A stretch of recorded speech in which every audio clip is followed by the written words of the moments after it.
300 умници. 300 души умници тръгнали да съкат една гора.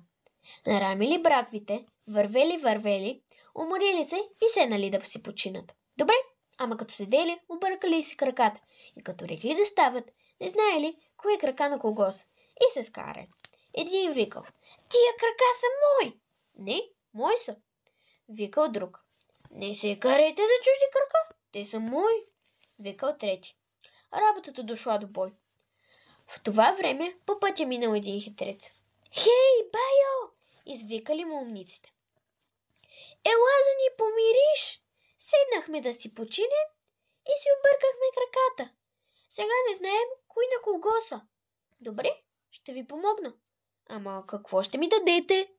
Рекал хитрецът. Какво имаме? Какво да ти дадем? Отговорили умниците. Ще ти дадем секирите си. Само ни помогни да си намерим краката. Добре, рекал хитрецът.